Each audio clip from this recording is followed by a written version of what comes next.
تو یہ دوسرا حکم ہے ولا تجسسوا، اور تجسس نہ کرو.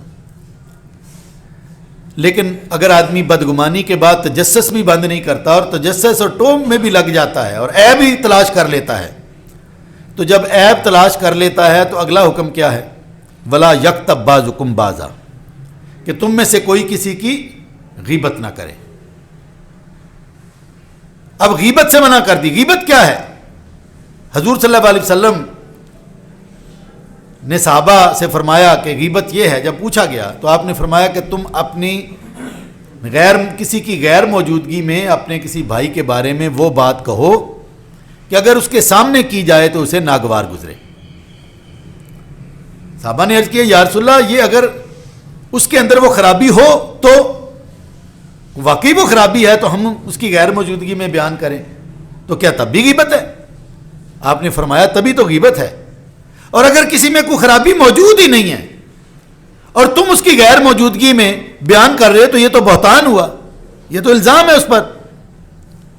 تو گویا کہ بہتان یہ ہے کہ کسی میں کوئی خرابی، ایک آدمی کبھی چوری نہیں کرتا اور میں اس کی غیر موجودگی میں جو ہے وہ یہ کہتا پھروں کہ یہ تو چوری کرتا ہے، تو یہ تو ہے بہتان، اور اس کا اپنا ایک جو ہے وہ الگ شریعت کے اندر اس کی ممانت ہے. لیکن اگر کسی میں کوئی خرابی موجود ہو، کوئی خرابی کرتا ہو اور اس کی غیر موجودگی میں لوگوں کے سامنے بیان کیا جائے تب ہے وہ غیبت، اور اسی غیبت سے منع کیا گیا ہے. ولا یغتب بعضکم بعضا ایحب احدکم ان یاکل لحم اخیہ میتا فکرہتموہ واتقوا اللہ ان اللہ تواب رحیم. کیا تم میں سے کوئی یہ پسند کرتا ہے کہ اپنے مردہ بھائی کا گوشت کھائے؟ نہیں، تم اس سے گھن کھاتے ہو، نفرت کرتے ہو. لہذا اللہ سے ڈرو، اللہ بڑا توبہ قبول کرنے والا ہے. یعنی یہ غیبت کرنا، کسی کے عیب بیان کرنا اس کی غیر موجودگی میں. ایک مرتبہ ایک شخص حضور کے خدمت میں حاضر ہوا، کہنے لگا کہ دو عورتیں ہیں اور روزہ دار ہیں اور روزہ رکھا ہوا ہے، بہت مشکل میں ہیں، بیمار ہیں، مرنے کے قریب ہیں. آپ نے منہ پھیر لیا، وہ شخص چلا گیا. تھوڑی دیر کے بعد پھر آ گیا، پھر یہی سوال کیا، پھر آپ نے جواب نہیں دیا، پھر وہ چلا گیا. حتیٰ کہ جب وہ تیسری مرتبہ آپ کی خدمت میں حاضر ہوا اور یہی بات کی تو آپ نے فرمایا کہ ان دونوں عورتوں کو بلاؤ. جب وہ دونوں عورتیں بلائی گئیں تو واقعی وہ بری حالت میں تھیں. آپ نے حکم دیا کہ اپنی گلے میں کیا کرو، انگلی ڈالو. انگلی تک آگے تک کی جائے تو ابکائی سی آتی ہے، تو انہوں نے انگلیاں آگے تک ڈالی تو کیا کی، الٹی آ گئی. اس میں سے گوشت کے لوتھڑے اور ذرات اور خون نکلا. آپ صلی اللہ علیہ وسلم نے فرمایا کہ تم نے روزے کی حالت میں حلال چیزوں سے تو پرہیز کیا، اس لیے کہ روزے میں پانی بھی، عام زندگی میں پانی حلال ہے، روزے میں حرام ہو جاتا ہے. کھانا حلال ہے، روزے میں حرام ہو جاتا ہے. تو یہ تو عام زندگی میں حلال چیزیں تھیں، روزے میں تم نے ان سے منع ہو گئیں. لیکن جو عام زندگی میں حرام تھا، یعنی غیبت، جو عام زندگی میں بھی حرام تھی، روزے میں تم وہ غیبت کرتی رہی. اور غیبت مردہ بھائی کا گوشت کھانا ہے، اور یہ تمہارے اندر سے لوتھڑے اور ذرات نکلے ہیں جو ہے وہ گوشت کے. یہ ہے غیبت اور غیبت کی ممانت، جو ہم صبح دوپہر شام ہر وقت اس طرح جو ہے وہ غیبت کرتے ہیں کہ گویا یہ ہماری زندگی کا کوئی حصہ ہو. حضور اکرم صلی اللہ علیہ وسلم معراج پر جب تشریف لے گئے تو آپ کو کچھ لوگ ایسے دکھائے گئے کہ جو ان کے پیتل کے ناخن تھے، بڑے بڑے ناخن تھے، اور وہ ایک دوسرے کو بھنبوڑتے تھے اور گوشت کھاتے تھے، ایک دوسرے کو نوچتے تھے. پوچھا کہ یہ کون لوگ ہیں؟ حضرت جبرائیل نے جواب دیا کہ آپ کی امت کے وہ لوگ ہیں کہ جو ایک دوسرے کی غیبت کیا کرتے تھے. مردہ بھائیوں کا گوشت کھانے کے مترادف آج اللہ نے انہیں اسی کام پر لگا دیا. یہ غیبت کا انجام ہے. حتیٰ کہ ایک شخص، اس کو سنسار کیا گیا. اب سنسار تو ظاہر زانی کو ہی کیا جاتا ہے، اور بہت بڑا جرم اس معاشرے میں تھا. آج تو یہ جرم ہی کوئی نہیں رہا.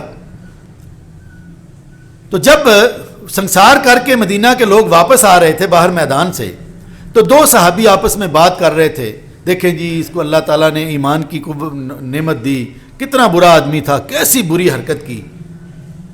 بعض دفعہ بڑے میٹھے میٹھے انداز میں غیبت ہوتی ہے.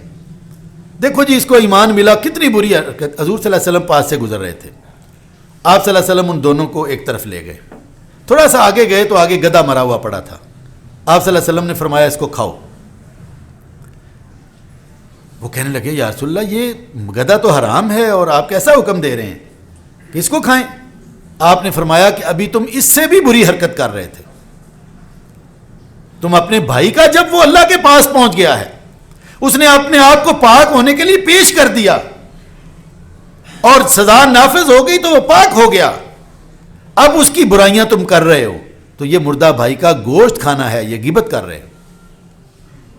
آپ بتائیں کہ اگر آدمی کے سامنے اس کے جو ہے وہ مردہ سگے بھائی کی لاش پڑی ہو اور ساتھ گدھا مرا ہوا پڑا ہو اور اس کو چاقو دے دیا جائے کہ گن پوائنٹ پر ان میں سے کسی ایک کا گوشت کھاؤ, تو گدھے کا آدمی کھا لے گا, بھائی کا تو پھر بھی نہیں کاٹے گا. اور یہ غیبت جو ہے یہ مردہ بھائی کا گوشت کھانے کے برابر ہے. اچھا, حتیٰ کہ یہ اشاروں کنایوں میں بھی منع ہے.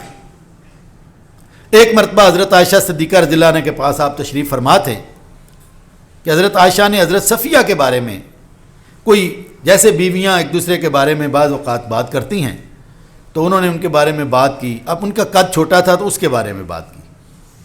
آپ صلی اللہ علیہ وسلم نے فرمایا کہ عائشہ تیری یہ بات اگر سمندر میں ملا دی جائے تو سمندر کا پانی بھی کڑوا ہو جائے,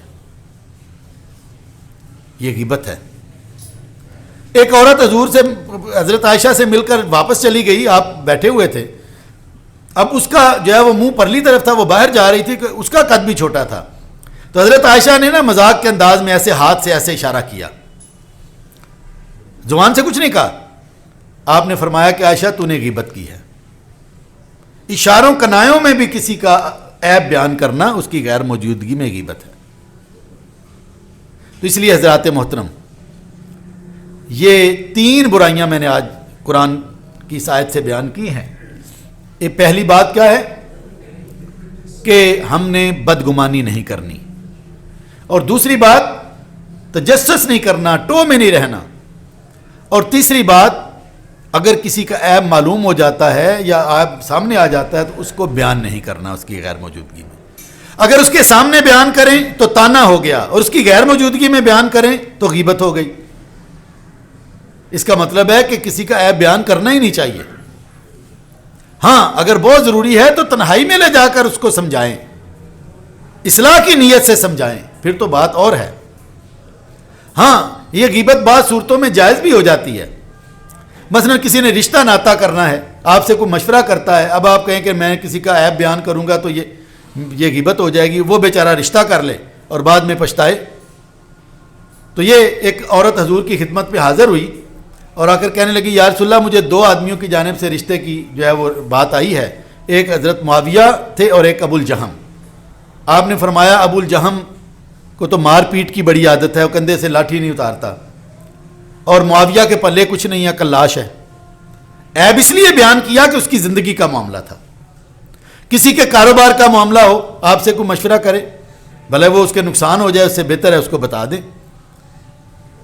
تو ان صورتوں میں تو, مخصوص صورتوں میں تو ظاہر ہے کہ کسی کا عیب بیان کرنا جائز کہ کسی کے لیے نقصان دینا ہو جائے, لیکن عمومی زندگی میں کسی کا عیب بیان کرنا یہ بہت ہی گھناؤنا جرم ہے. اللہ تعالی ہمیں ان برائیوں سے محفوظ رہنے کی توفیق عطا فرمائے. واخر دعوانا الحمدللہ.